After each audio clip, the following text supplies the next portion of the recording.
ఇప్పుడు మీరు మాట్లాడాలి రఘు గారు. కృష్ణయ్య గారు, అమ్మో. అందరికీ నమస్కారం అండి.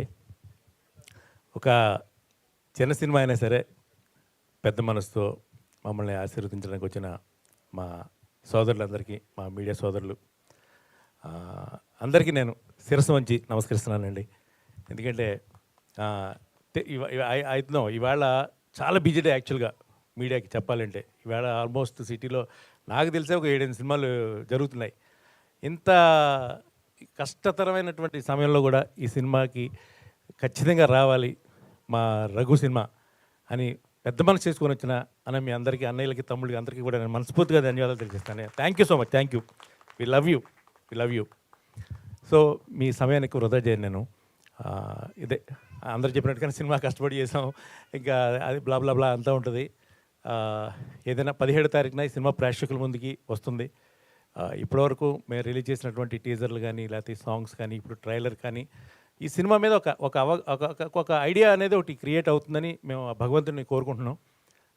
ఎందుకంటే స్టేజ్ మీద నుంచి ఎన్ని హామీలు ఇచ్చినా, లేకపోతే ఎంత పెద్దవాళ్ళు వచ్చి దీన్ని అలా ఇలా అని చెప్పినా సరే, ఈవేళ ప్రేక్షకులు థియేటర్కి వచ్చి చూసే పరిస్థితి లేదు.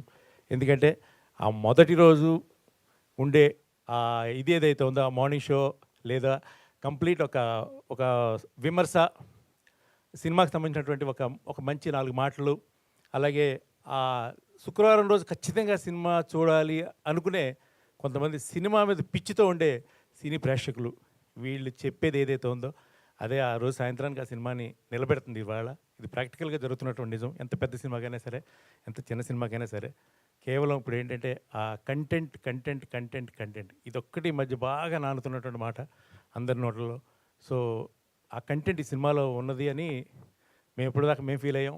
అలాగే ఇప్పటివరకు రిలీజ్ అయిన ఈ సినిమాకి సంబంధించిన ఇవన్నీ కూడా కంటెంట్ ఉన్నది అని మీకు అనిపిస్తే 17వ తారీఖున ఈ సినిమాని చూసి మీకు నచ్చితే మరో 10 మంది చెప్పి సాయంత్రం ఫస్ట్ షో ఫుల్ ఎయిటెడ్గా చేస్తారని మనస్ఫూర్తి కోరుకుంటున్నాను. Thank you so much. అందుకనే మీరు రఘు కుంచేశారు అంతే.